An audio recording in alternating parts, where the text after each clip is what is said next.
Hello बच्चों, my self Sandeep sir. एक seller ने बहुत अच्छा प्रोडक्ट कंज्यूमर के लिए बनाया। उसकी प्राइस भी उसने रीजनेबल सेट की, ना ज्यादा ना कम।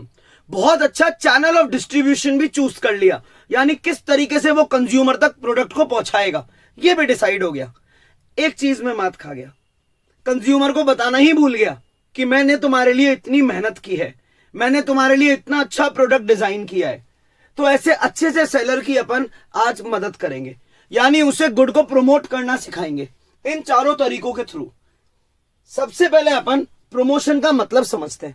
प्रमोशन का मतलब होता है कि एक सेलर आपको कोई बात कम्युनिकेट करना चाहता है। सेलर कम्युनिकेशन करना चाहता है, यानी वो अपनी बात कहना चाहता है। क्यों कहना चाहता है और क्या कहना चाहता है? बात के पीछे दो मकसद है। वो ट्विन ऑब्जेक्टिव हासिल करना चाहता है। मैं कुछ वर्ड्स देखो इसलिए इतना फोर्स करके बोलता हूं ताकि तुम्हें केस स्टडी में हेल्प हो जाए, तो तुम लोग बहुत ध्यान से सुनना मेरे वर्ड्स। प्रमोशन का मतलब कि मैं as a seller, as an organisation आपको कोई बात कम्युनिकेट करना चाहता हूं, क्योंकि उसके पीछे मेरे ट्विन ऑब्जेक्टिव हैं, मेरे दो मकसद हैं। क्या है वो दो मकसद? फर्स्ट, मैं हर कस्टमर को इंफॉर्म करना चाहता हूं कि मैं उसके लिए एक नया प्रोडक्ट लाया हूं। क्या वापस बोलो? मैं कस्टमर को इंफॉर्म करना चाहता हूं, कंज्यूमर को इंफॉर्म करना चाहता हूं कि मैं तुम्हारे लिए एक नया प्रोडक्ट लाया हूं। सेकंड, मैं बार बार मेरे गुड को इसलिए प्रमोट कर रहा हूं, जैसे मैं बार बार एड इसलिए दे रहा हूं क्योंकि अब मैं तुम्हें परसुएड करना चाहता हूं।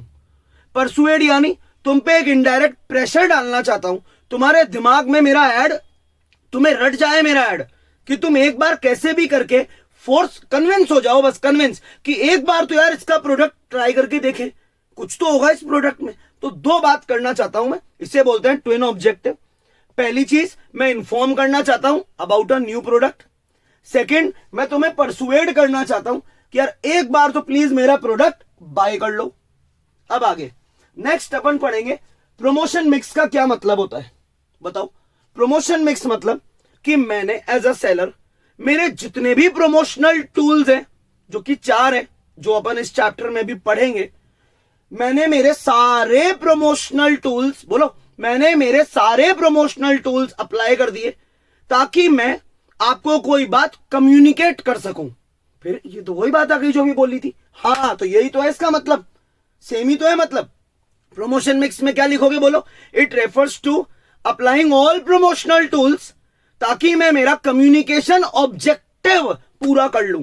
क्या है मेरा कम्युनिकेशन ऑब्जेक्टिव? क्या बोलना चाहता हूं मैं तुमको? कुछ नहीं भाई, 2 ऑब्जेक्टिव है मेरे, वो ये रहे। तुमको मेरे प्रोडक्ट के बारे में, बोलो बोलो, नए प्रोडक्ट के बारे में इंफॉर्म करना चाहता हूं, और साथ में तुम्हें परसुएड करना चाहता हूं, फोर्स करना चाहता हूं, इनडायरेक्ट फोर्स, कि कैसे भी करके तुम मेरा प्रोडक्ट बाय कर लो।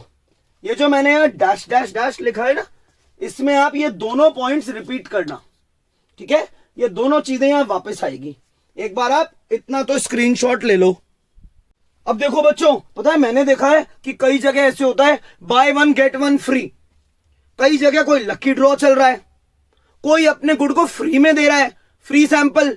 यानी जैसे एक बंदे ने कोई नई टॉफी लॉन्च की, उसने बच्चों को 1-1 रुपए की टॉफी फ्री में दे दी। उसने ये सोचा अगर बच्चों को ये पसंद आएगी तो अगली बार वो पैसे देके खरीद लेंगे। गजब हो गया यार, कोई लकी ड्रॉ कर रहा है, कोई बॉर्नवीटा जैसा quiz contest, Bournvita quiz contest, Camlin वाले पेंटिंग का कंपटीशन ऑर्गेनाइज या हैंडराइटिंग का कंपटीशन ऑर्गेनाइज कर रहे हैं। यानी दुनिया गजब ही सेल्स को प्रमोट कर रही है। यानी दुनिया भर के शॉर्ट टर्म इंसेंटिव्स लोगों को दिए जा रहे हैं। शॉर्ट टर्म इंसेंटिव्स दिए जा रहे हैं। किनको देते हैं हम ये शॉर्ट टर्म इंसेंटिव? कस्टमर को और मिडिलमैन को। मिडिलमैन कौन होता है?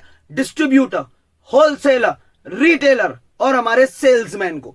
तुम इन 3 लोगों को दे दो एक बार, एक काम करो, ये शॉर्ट टर्म इंसेंटिव्स। ये मैं बहुत बार बोल रहा हूं चला चला कर केस स्टडी के कारण, क्योंकि केस स्टडी में अगर कभी आ जाए ना कि कौन सा प्रमोशनल टूल अप्लाई किया गया है to provide short term incentive to people, तो आप लिखना वो सेल्स प्रमोशन की बात कर रहा है।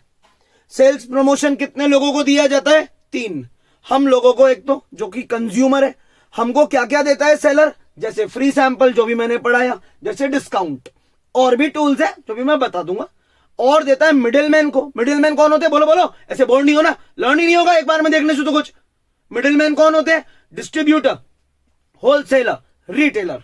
इनको क्या चाहिए? इनको चाहिए सबसे मेन कोऑपरेटिव एडवर्टाइजिंग। बताओ कोऑपरेटिव एडवर्टाइजिंग क्या होती है? जैसे एक एग्जांपल, ब्रांड का नाम लेते हैं वुडलैंड। वुडलैंड ब्रांड पता है क्या करता है? बड़े से न्यूज़पेपर में वुडलैंड का ऐड देगा, और जयपुर में जितने भी उसके वो हैं, जयपुर या इंडिया, मतलब इंडिया लेवल, राजस्थान ले लो, जयपुर ले लो, एक पर्टिकुलर लेवल पे जितने भी उसके स्टोर्स हैं, सबका एड्रेस और फोन नंबर उसमें खुद ही डाल देगा। तो उसके सारे डीलर्स, सारे मिडिलमैन खुश हो जाते हैं, सारे दुकानदार खुश हो गए, बोले यार बड़े ब्रांड ने हमारे लिए खुद ने ही कॉमन ऐड कर दिया। ये होता है कोऑपरेटिव, यानी सबके लिए एडवर्टाइज सेठ जी यानी सेलर खुद ही कर देंगे, जो मेन मैन्युफैक्चरर है। नेक्स्ट है डीलर डिस्काउंट। जो डीलर्स होते हैं बड़े बड़े, उन्हें चाहिए ट्रेड डिस्काउंट। ये वर्ड पढ़ा है ना कॉमर्स में, ये ट्रेड डिस्काउंट चाहिए इन्हें। ये कहते हैं हम तुमसे बल्क में माल ले लेंगे लेकिन हमें हैवी डिस्काउंट दे दो। Next salesman. सेल्समैन तो देखो एक ही शॉर्ट टर्म इंसेंटिव से अट्रैक्ट हो जाते हैं, जो कि है बोनस। वो कहते हैं सेठ जी हमें एक टारगेट दे दो, अगर वो टारगेट हमने अचीव कर लिया हमें बोनस दे देना। अब हम ये सारे प्रमोशनल टूल्स यानी ये सारे इंसेंटिव्स क्यों लगा रहे हैं भाई? एक ही कारण है, टू इंक्रीज सेल्स। हम चाहते हैं कि कैसे भी करके कंज्यूमर इमीडिएटली हमारा प्रोडक्ट बाय कर ले। ये मैं कुछ वर्ड मैं फिर बोल रहा हूं, इतने फोर्सफुली इसलिए बोलता हूं ताकि तुमसे केस स्टडी सॉल्व हो जाए। ये आ गया, हम ये इसलिए प्रोवाइड कर रहे हैं इंसेंटिव्स, ये टूल्स सारे इसलिए लगा रहे हैं ताकि हमारी सेल्स इमीडिएटली इंक्रीज होए, इमीडिएटली बायर आए और हमारे गुड को बाय कर ले। अब अपन इस सेल्स प्रमोशन के टॉपिक में एक दो टूल्स और देख लेते हैं कौन कौन से होते हैं। जैसे बॉर्नवीटा ऑर्गेनाइज करता है Bournvita quiz contest, Camlin organise करता है पेंटिंग का कॉन्टेस्ट, क्लासमेट ने ऑर्गेनाइज कर दिया हैंड राइटिंग कॉन्टेस्ट। ये सब तरीके हैं लोगों को एनकरेज करने के, उन्हें इंड्यूस करने के कि आओ और इमीडिएटली हमारा प्रोडक्ट बाय करो। कुछ लोग प्रोडक्ट कॉम्बिनेशन में बिलीव करते हैं, जैसे बड़ा बॉर्नवीटा के साथ छोटा बॉर्नवीटा फ्री, या बड़े बॉर्नवीटा के साथ बॉर्नवीटा का पैकेट खरीद लो, एक कप एक मग फ्री, ये होता है। कुछ लोग लकी ड्रॉ में बिलीव करते हैं, कुछ लोग रिफंड करते हैं। रिफंड मतलब जैसे आप 10 अंकल चिप्स के पैकेट, खाली पैकेट सेलर को दियो, वो आपको बदले में 5 रुपए का अंकल चिप्स का पैकेट फ्री कर देगा। तो अपन ने क्या पढ़ा? Sales promotion. आप इसका स्क्रीनशॉट ले लो। नेक्स्ट तरीका होता है अपने गुड को प्रमोट करने का, अपना माल बेचने का, कि आप पब्लिक के सामने अपनी इमेज को गजब रखो। आपकी खुद की और आपके ब्रांड की यानी आपकी कंपनी की जो इमेज है वो बहुत बढ़िया होनी चाहिए पब्लिक की नजर में, क्योंकि देखो सारा प्रोडक्ट खरीदना किसको है? पब्लिक को। तो अगर पब्लिक की नजर में आपकी गुडविल, आपकी इमेज जोरदार है ना, गारंटी आपका माल बिकेगा। इसके लिए काफी कंपनीज क्या करती है, या तो अपने मार्केटिंग डिपार्टमेंट को ये ड्यूटी देती है, या उसके लिए एक सेपरेट डिपार्टमेंट हायर करती है जिसका नाम है पीआर डिपार्टमेंट। आज की दुनिया में तो नंबर 1 तरीका है अपने गुड को बेचने का with the help of PR department यानी पब्लिक रिलेशन डिपार्टमेंट। इसमें बैठने वाले लोग सिर्फ दिन भर ये सोचते हैं कि कैसे एक कंपनी की इमेज को और बढ़िया किया जाए या उसे एटलीस्ट प्रोटेक्ट किया जाए। ये लोग इतने चालाक होते हैं कि आपकी नेगेटिव इमेज को भी पॉजिटिव में कन्वर्ट कर देंगे। जैसे एग्जाम्पल, मतलब सारा खेल पब्लिसिटी स्टंट का है। जो तुम बच्चे हो आज के, मेरे से बेटर समझते हो पब्लिसिटी स्टंट क्या है। जैसे कोई नेताजी, मतलब किसी के लिए बोल नहीं रहा उल्टा, लेकिन कोई भी नेताजी कैसे भी हो, पब्लिसिटी स्टंट के लिए क्या कर रहे हैं? रोड पे झाड़ू लगा रहे हैं और उस समय फोटो खिंचवा रहे हैं, पेड़ पौधे प्लांट कर रहे हैं, या जानवरों को खाना खिला रहे हैं, चारा खिला रहे हैं और उस समय चला चला के फोटो खिंचवा रहे हैं। तो ये सब क्या है यार? ये तुम्हारा पीआर डिपार्टमेंट तुम्हारी नेगेटिव इमेज को पॉजिटिव कर रहा है, या फिर अगर इमेज ऑलरेडी पॉजिटिव है तो उसे और बेहतर कर रहा है। तो आज की दुनिया में मेरे अकॉर्डिंग सबसे जोरदार तरीका है पीआर डिपार्टमेंट। इसमें आप ये सब लिख कर आना। देखो यहां मैंने लिखा है सारे प्रोग्राम्स, मतलब ऐसी हरकतें करना। एक बार बंद मत करना वीडियो, ये बार बार सिर्फ तुम्हारे लिए, घास नहीं काटनी है, चीजें लर्न नहीं होगी ना, इंपॉर्टेंट वर्ड्स लर्न नहीं होंगे, क्या केस स्टडी सॉल्व होगी? जल्दीबाजी मत करना।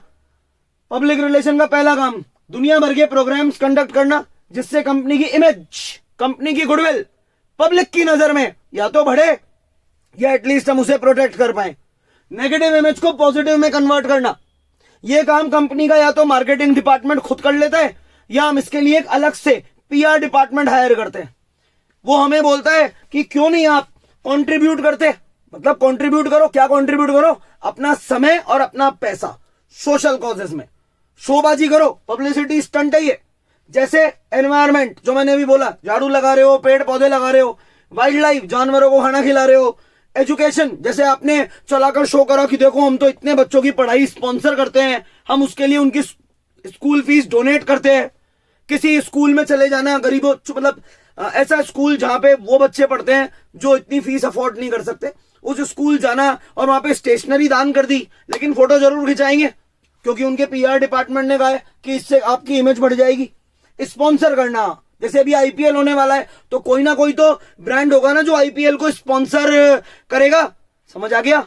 चलो एक बार आप इसका स्क्रीनशॉट ले लो। अब अपन बच्चों प्रमोशन के लास्ट 2 मेथड्स पढ़ेंगे। कौन कौन से हैं वो? एडवर्टाइजिंग और पर्सनल सेलिंग। इसको अपन डिफरेंस की फॉर्म में पढ़ेंगे। इससे अपने एनसीईआरटी के सारे डिफरेंस भी कवर हो जाएंगे, टॉपिक का मतलब भी समझ में आ जाएगा और फीचर्स भी क्लियर हो जाएंगे। सब कुछ इस टेबुलर फॉर्म में पढ़ लेंगे। अब डिफरेंसेस की मैंने कोई ट्रिक तो पक्का बनाई होगी ना। इसकी ट्रिक है एमआरएफ। एमआरएफ क्यों भाई? एक टायर का ब्रांड है, सबको पता होता है। M stands for media. Media यानी टूल्स। टूल्स यानी कौन सी चीजें यूज करके हम एडवर्टाइजिंग करते हैं? बताओ। TV, radio, newspaper, magazine, internet भी। इन सबको मिला के क्या बोलते हैं? Mass media. क्या बोलते हैं? Mass media. पर्सनल सेलिंग हम कैसे करते हैं भाई? पर्सनल सेलिंग होगी with help of salesman, with help of my staff. मुझे स्टाफ रखना पड़ेगा ताकि जब भी आप मेरी दुकान में आएंगे तो वो स्टाफ आपसे पर्सनली डील करेगा और मेरे प्रोडक्ट को बेचने की कोशिश करेगा। तो एम से आप ये 3 बातें लिखना। अब MRF, और का मतलब है रीच। रीच का मतलब कितनी जल्दी आप मार्केट पकड़ लोगे, कितनी जल्दी से आप सारे लोगों को इन्फॉर्म कर दोगे अबाउट माय प्रोडक्ट। भाई एडवर्टाइजिंग की जो रीच है वो बहुत हाई है और बहुत फास्ट है। एक एड टीवी में गया या इंस्टाग्राम पे आ गया या मान लो मैंने न्यूज़पेपर के फ्रंट पेज पे मेरे बारे में ऐड कर दिया, भाई इसकी रीच बहुत वाइड है, बहुत हाई रीच है। एक बार में, एक झटके में सबको पता लग जाएगा अबाउट माय प्रोडक्ट। तो रीच में ये लिख कर आना है। इसकी रीच क्या है बोलो? इसकी रीच बेटा इसके कंपैरिजन में तो बहुत ही कम है। क्यों? क्योंकि यार तुम्हें मेरे शोरूम में आना पड़ेगा, तब जाकर मेरा सेल्समैन तुमको मेरे प्रोडक्ट के बारे में बताएगा। तो इसकी रीच क्या है? लो। क्यों? क्योंकि एक दिन में जितने लोग मेरे शोरूम में आएंगे उन्हीं को तो बेचारा बताएगा, घर थोड़ी जाएगा लोगों के उन्हें बताने। ये हो गया। एफ है फॉर्म। क्या लिखोगे बच्चों? Form. F stands for form. Form ये कौन सा फॉर्म है? ये इम्पर्सनल है, क्योंकि एडवर्टाइज जो भी बंदा एडवर्टाइजमेंट करता है उससे हमारे कोई पर्सनल रिलेशन, कोई फ्रेंडली रिलेशन नहीं बनते। वो टीवी या अखबार में बस अपना ऐड दे देता है। इसीलिए पता है कभी कभी एडवर्टाइजिंग को क्या बोलते हैं? It is a monologue.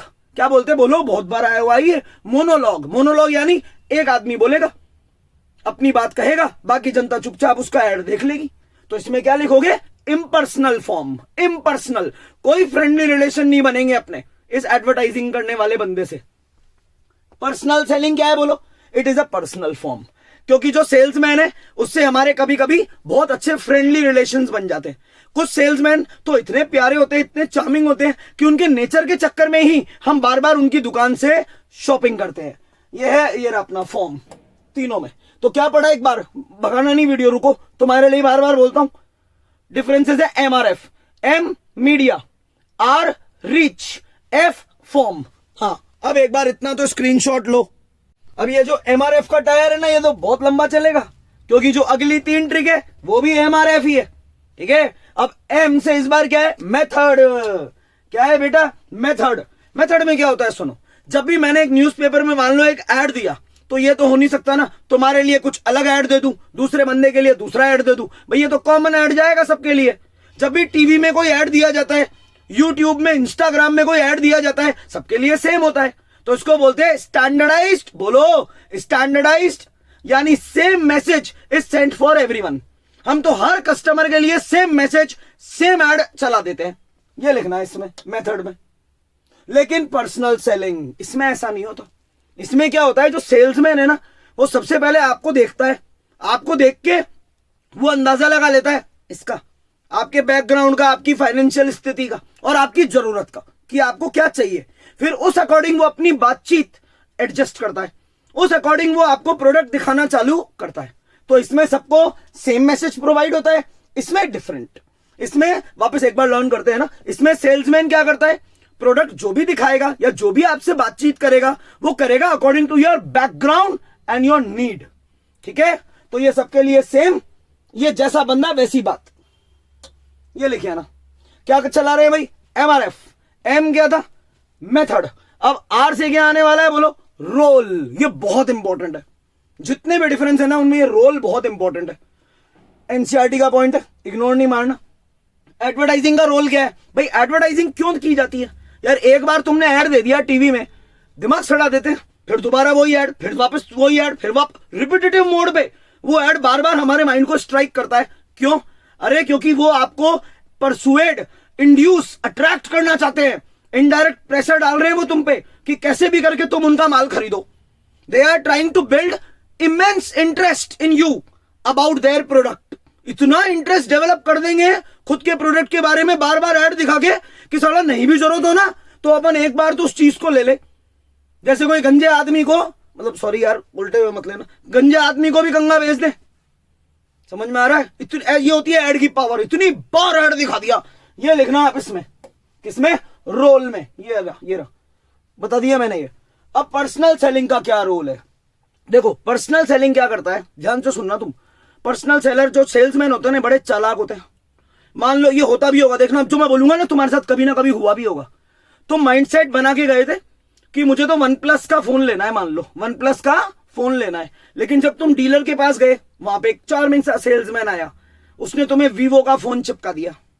यानी जब तुम डिसीजन लेने वाले थे ना मोबाइल के बारे में, उसने पता क्या करा, उसने बोला ऐसे कि अरे यार आप इतने रुपए इस OnePlus के फोन में लगा रहे हो, इससे बेटर तो Vivo का ही आ रहा है। आपको पता नहीं है क्या, आपको अवेयरनेस नहीं है क्या कि ये नया प्रोडक्ट मार्केट में आया है, वो भी इतना सस्ता।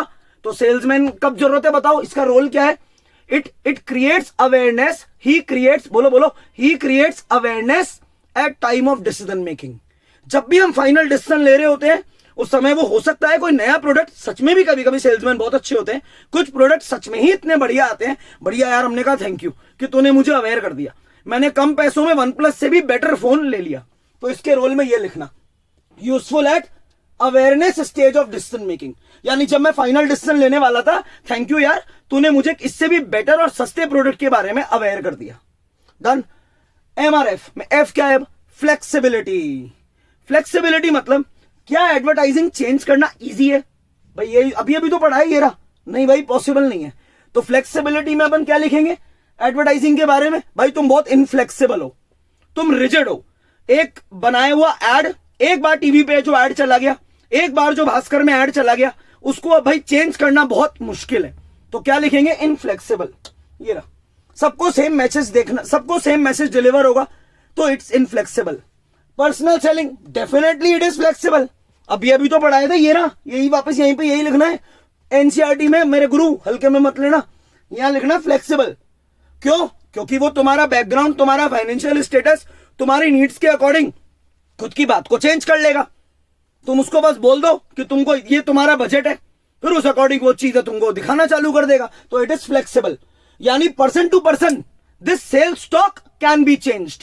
पर्सन टू पर्सन सेल्समैन अपनी बातचीत ग्राहक के अनुसार बदल देगा, लेकिन इसमें ग्राहक के अनुसार ऐड नहीं बदला जा सकता। तो क्या लिखोगे बच्चों, ये इनफ्लेक्सिबल है और ये फ्लेक्सिबल है। एक बार इसका स्क्रीनशॉट लो। अब जो डिफरेंसेस है उसकी ट्रिक क्या है, CCFS। बोलो क्या है, CCFS। पहले क्या थी, MRF, अब क्या है CCFS। टोटल कितना हुआ 10। अब C stands for cost, C stands for cost. सुनो भाई, एडवर्टाइजिंग में क्या है, मान लो मैंने ऐड दिया टीवी या न्यूज़पेपर में, मेरे 1 लाख रुपए लग गए। कितने रुपए, 1 लाख। लेकिन उसको 10 करोड़ लोगों ने देख लिया, 10 करोड़ लोगों ने। तो एक आदमी को ऐड दिखाने का, यानी एक आदमी को मेरे प्रोडक्ट के बारे में बताने का मेरा क्या पैसा लगा, 1 पैसा। इसलिए नेक्स्ट पॉइंट क्या है बच्चों, कॉस्ट। इसमें क्या लिखोगे, cost per person is low. एक आदमी को ऐड दिखाने में मेरे को 1 पैसा खर्च करना पड़ा। लेकिन पर्सनल सेलिंग भाई, इसमें पैसे ज्यादा लगते हैं। क्योंकि जो क्वालिफाइड सेल्समैन आप हायर करते हो, बढ़िया से सेल्समैन, वो बहुत अच्छी सैलरी लेते हैं और दिन भर में आपकी दुकान में काफी लिमिटेड लोग आते हैं। तो भाई एक मतलब यूं कह सकते हो आप कि एक आदमी को मेरे प्रोडक्ट के बारे में इंफॉर्म करने में, इसमें मेरे ज्यादा पैसे लग गए, क्योंकि दिन भर में बोलो क्योंकि दिन भर में लोग आए दुकान में कम और सेल्समैन को मेरे को सैलरी देनी है बहुत तगड़ी। ठीक है, ये लिख देना। नेक्स्ट सी। अब सी से क्या है? कवरेज। इससे इजी पॉइंट नहीं है, कवरेज। एडवर्टाइजिंग क्या करेगा? एडवर्टाइजिंग की कवरेज क्या है? ह्यूज है भाई, ह्यूज। एक टीवी में दिया हुआ एड, एक इंस्टा की रील या एक अखबार में दिया हुआ एड एक बार में पूरे मार्केट को कवर कर लेगा। लेकिन पर्सनल सेलिंग की कवरेज क्या है? कम। उतने ही लोगों को इन्फॉर्म कर पाऊंगा मैं जितने लोग मेरे सेल्समैन के कांटेक्ट में आएंगे, स्पेशली वो लोग जो मेरे शोरूम में खुद से आएंगे, उन्हीं को इन्फॉर्म करूंगा। ये है अपना नेक्स्ट सी। एक कॉस्ट था और अब एक कवरेज है, ये लिखना आप कवरेज में। ठीक है, इसकी कवरेज, इसमें टाइम कम लगेगा, मार्केट कवर करने में जल्दी से मार्केट कवर हो जाएगा, और इसमें टाइम बहुत ज्यादा लगेगा। इसमें हम तभी इन्फॉर्म कर पाएंगे लोगों को जब वो एक्चुअल में हमारे शोरूम में एंटर करेंगे और हमारे सेल्समैन से एक बार मिलेंगे। क्या थी ट्रिक? सीसी। अब क्या है? एफएस। एफ बहुत इंपॉर्टेंट है, बहुत important. F stands for feedback. Feedback का मतलब ये होता है कि एडवर्टाइजमेंट दे तो दिया, लेकिन क्या एडवर्टाइजमेंट का इंपैक्ट क्या रहा, लोगों को एड अच्छा लगा या बुरा लगा। तो इसमें क्या लिखोगे? सॉरी, इस बार एडवर्टाइजिंग तुम्हारी बुराई होगी। No immediate feedback, no direct feedback can be taken from customer. हमें कैसे पता लगेगा कि हमारा दिया हुआ एड लोगों को एक्चुअल में पसंद आया नहीं, क्योंकि हम लोगों की शक्ल तो देख ही नहीं रहे, हमारा उनसे कोई पर्सनल टच तो है ही नहीं। हमने तो एक एड चला दिया, चाहे यूट्यूब पे हो, चाहे वो न्यूज़पेपर में हो, चाहे रेडियो पे हो, चाहे टीवी पे हो। हमें कैसे पता लगा तुम्हें अच्छा लगा या नहीं लगा एड? इसके लिए क्या होता है, हमें बहुत तगड़े, बहुत स्ट्रॉन्ग मार्केटिंग एफर्ट्स और करने पड़ते हैं। हमें एक टीम और हायर करनी पड़ती है। तुमने देखा भी होगा, कभी कभी यूट्यूब पे एक पोलिंग होती है, कभी कभी एक एड आता है और हैंड टू हैंड आ जाता है लिखा हुआ कि आपको ये एड कैसा लगा, इसको क्या रेटिंग देंगे आप। 99% लोग तो उस सर्वे को स्किप कर देते, उस सर्वे को स्किप कर देते। वो ये नहीं देखते बेचारे के कितने पैसे लग गए। पहले तो ऐड दिया, उसके पैसे लग गए, फिर ऐड तुम्हें अच्छा लगा या नहीं लगा, ये सारे जानने के पैसे लग गए। तो इसमें क्या लिखोगे?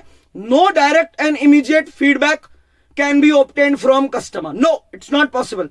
इसके लिए आपको बहुत तगड़े मार्केटिंग एफर्ट्स लगाने पड़ेंगे। ये लिखना है इसमें। पर्सनल सेलिंग, इसमें बाजी मार गया पर्सनल सेलिंग। पर्सनल सेलिंग में सेल्समैन बोलता है, सेठ जी मैं तो ग्राहक की शक्ल देख के समझ जाऊंगा कि उसको मेरी बातचीत सही लग रही है या नहीं, उसको अपना प्रोडक्ट समझ आ रहा है या नहीं। अगर उसको सस्ता प्रोडक्ट चाहिए होगा तो मैं मेरी बातचीत चेंज कर लूंगा, आप घबराओ मत, इसको जाने नहीं दूंगा, क्योंकि मैंने इसकी शक्ल देख के अंदाजा लगा लिया। मुझे इसकी शक्ल से डायरेक्ट फीडबैक मिल गया कि ये मेरी बात में, अपने प्रोडक्ट में इंटरेस्टेड है या नहीं है। मैं मेरी बात चेंज करूंगा और पूरी ट्राई करूंगा कि इसको कुछ ना कुछ तो माल चिपका के ही भेज दूं। ठीक है भाई, ये लिखना है इसमें। चलो एक बार आप इसका स्क्रीनशॉट लो। अब अपन लास्ट डिफरेंस पढ़ेंगे बेटा इन दोनों में, जो कि है सूटेबिलिटी। देखो, advertising is suitable for everyone, यानी एडवर्टाइजिंग मैंने क्यों दिया है? क्योंकि मुझे कंज्यूमर को अवेयर करना है। कंज्यूमर कौन है? पूरी जनता। तो कभी सूटेबिलिटी का पॉइंट आ जाए ना बच्चों, सूटेबिलिटी का, तो एडवर्टाइजिंग में क्या लिखोगे? It is suitable for the ultimate consumer, it is suitable for all of you, mass public. मैंने एड इसलिए दिया यूट्यूब या अखबार में कि सारे देश को, बल्कि दुनिया को मेरे बारे में पता लग जाए। ये रहा। ठीक है, अब पर्सनल सेलिंग। देखो, पर्सनल सेलिंग बेसिकली कब सूट करती है, कब की जानी चाहिए? कब की जानी चाहिए बोलो? जब इंडस्ट्रियल बायर हमारे यहां आए। इंडस्ट्रियल बायर कौन होता है? जो या तो बहुत महंगी चीज खरीदने आया है या क्वांटिटी बहुत बल्क में माल लेने आया है। बोलो, personal selling is suitable for industrial buyer. Industrial buyer यानी वो कंज्यूमर जो बहुत बल्क में हमसे माल लेने आया है या जो बहुत एक्सपेंसिव चीज लेने आया है। जैसे तुम कहीं दुकान पे डायमंड्स लेने जाओ, कितने एक्सपेंसिव है डायमंड्स, तो तुमको वो जो सेठ जी है ना, वो सबसे बढ़िया सेल्समैन तुम्हारे सामने बिठाएंगे ताकि कैसे भी करके तुम ये महंगी चीज ले लो। बोलो क्या लिखोगे? Personal selling is suitable for industrial buyers who will buy in bulk, या फिर बहुत महंगी चीज खरीदने आए हैं। अब इसकी एक और सूटेबिलिटी है, जब भी मैन्युफैक्चरर को अपना माल बेचना है तो वो कोई ना कोई मिडिलमैन बीच में रखेगा, यानी जैसे डिस्ट्रीब्यूटर रखेगा या होलसेलर या रिटेलर, तो क्या होगा, ये जो मैन्युफैक्चरर है सेम ट्रिक लगाएगा, अपने सबसे बढ़िया सेल्समैन को बीच में लाएगा और वो बोलेगा यार इन्हें कन्विंस करो कि ये कैसे भी करके ये जो मिडिल मैन है ये अपना माल बेचे और अपना माल बहुत बल्क क्वांटिटी में खरीद लें। ये मैं तुम्हें एनसीईआरटी पढ़ा रहा हूं इसलिए चिल्ला रहा हूं मैं तो इतनी तेज, एक एक वर्ड तुमको बिल्कुल क्लियरली याद आए और तुमसे केस स्टडी सॉल्व हो जाए। ये नहीं वीडियो टक टक टक करा, ऐसे नहीं काम चलता, समझना है एक एक बात, एक एक वर्ड पे ध्यान देना। पर्सनल सेलिंग इंडस्ट्रियल बायर्स के लिए की जाती है, मिडिल मैन के लिए की जाती है, जो बहुत बल्क में या कोई बहुत एक्सपेंसिव चीज तुमसे लेने आए हैं, ये तो सबके लिए की जाती है। देखो बच्चों, एक बार तो एडवर्टाइजिंग और पर्सनल सेलिंग के डिफरेंसेस खत्म हो गए। अभी वीडियो बंद मत करना। अभी क्या है, यहाँ पे एडवर्टाइजिंग में मैं कुछ एक दो इंपॉर्टेंट पॉइंट्स मेंशन करूंगा जो एमसीक्यू में या केस स्टडी में बहुत आते हैं। जैसे पहला, advertising is a paid form, it is paid form. Paid form मतलब भाई पैसे लगेंगे ऐड के, फोकट में नहीं होता। टीवी में ऐड दोगे, अखबार में ऐड दोगे, पैसे लगेंगे। सेकेंड बात, आइडेंटिफाइड स्पॉन्सर, ये बहुत अच्छा वर्ड है, done by an identified sponsor, यानी जो भी बंदा ऐड देता है उसको पब्लिक जानती है। जैसे एक्टिवा का ऐड होंडा देगा, डेयरी मिल्क का ऐड कैडबरी ब्रांड देगा। समझ आया? पहला क्या था, बोलो बोलो, पेड फॉर्म। दूसरी बात क्या है, identified sponsor. Advertising is done by identified sponsor. तीसरी बात, it is a monologue. Monologue मतलब जो भी हो रहा है ये मोनोलॉग हो रहा है, सच में मैं बोले जा रहा हूं और आप सुने जा रहे हो, तो एडवर्टाइजिंग एक मोनोलॉग है। क्योंकि जो ऐड दे रहा है ना, सिर्फ वो अपनी बात अखबार में छाप के लिए आया, सिर्फ वो अपनी बात रेडियो पे हमें सुननी पड़ रही है, वो अपनी बात यूट्यूब पे चला रहा है। तो एडवर्टाइजिंग क्या है, मोनोलॉग है। एक आदमी बोलता रहेगा और बाकी पब्लिक बस देखती रहेगी। उससे हमको एक क्वेरी वेरी कर ही नहीं सकते, हम बातचीत कर ही नहीं सकते। नहीं तो करो लो बातचीत, कैसे करोगे मुझसे अभी बातचीत? तो अभी क्या एक तरीके से ये मोनोलॉग चल रहा है, एक आदमी बोल रहा है बाकी लोग सुन रहे हैं। तो advertising is a monologue, it is paid form and it is done by identified sponsor. एक बात और है, ये रहा, it is most commonly used. कभी 1 मार्क में आ जाए ना कि प्रमोशन के टोटल 4 टूल्स हैं, मैं तो तुम्हारे लिए बोल रहा हूं, सुन लो कि प्रमोशन के टोटल 4 टूल्स हैं, सबसे ज्यादा कौन सा यूज होता है इस दुनिया में, तो लिखना एडवर्टाइजिंग होता है भाई। ठीक है, ये 4 चीजें तुम्हें हेल्प करेगी एमसीक्यू में। अब पर्सनल सेलिंग में 2 बातें, बस 2, सिर्फ 2 रह गई, बस खत्म फिर video. It is a dialogue, it is a dialogue.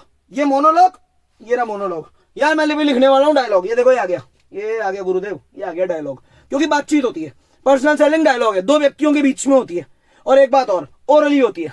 अब लिख के तो बात करेंगे नहीं अपन एक दूसरे से, जब आमने सामने आ जाएंगे। ठीक है, चलो एक बार इसका स्क्रीनशॉट ले लो। होप सो बच्चों आपको ये वीडियो 5 अबाउट प्रमोशन बिल्कुल क्लियर हुआ हो, मैंने आपको सारे मेथड ढंग से समझाए हो। अब वीडियो 6 आने वाला है। वीडियो 6 में क्या आएगा, मार्केटिंग के फीचर्स, फंक्शंस और फिलॉसफी। 1 मिनट, जाना नहीं है, बहुत इंपॉर्टेंट टॉपिक है एनसीईआरटी का, मैं तुम्हारे लिए कर रहा हूं ये सब। कोई भी वीडियो मिस मत करना, पूरा देखना, तरीके से समझना। अब एक बार जाने से पहले अपन ये देखते हैं कि अब तक अपन ने कितने पॉइंट्स पढ़ लिए। वीडियो 1 में पढ़ा था ब्रांडिंग, जाना नहीं है अभी, वीडियो 1 में पढ़ा था ब्रांडिंग, उसमें 14 हेडलाइंस पढ़ी। सेकंड वीडियो था पैकेजिंग और लेबलिंग, इसमें 13 पढ़ी। थर्ड वीडियो था अबाउट प्राइस मिक्स, प्राइस, उसमें अपन ने 10 पॉइंट्स पढ़े। वीडियो 4 था प्लेस मिक्स यानी फिजिकल डिस्ट्रीब्यूशन, उसमें 4 पॉइंट्स पढ़े। इसमें क्या क्या पढ़ा था, बोलो बोलो? इसमें मैंने तुम्हें जब इनके डिफरेंसेस कराए थे तो किस ट्रिक से कराए थे, बोलो? तुम्हें याद है? एमआरएफ, आगे क्या था, बोलो? MRF CCFS, MRF CCFS. हो गई अपनी हाफ सेंचुरी, 50 मार ली अपन ने ये 10 पॉइंट्स के कारण। ऐड करें 27 और 14, 41 और 10, 50 हो गई। ठीक है, अब देखेंगे कि इस वीडियो में भी कोई ट्रिक है या नहीं है। चलो बच्चों, लव यू ऑल, मिलते हैं अगली क्लास में।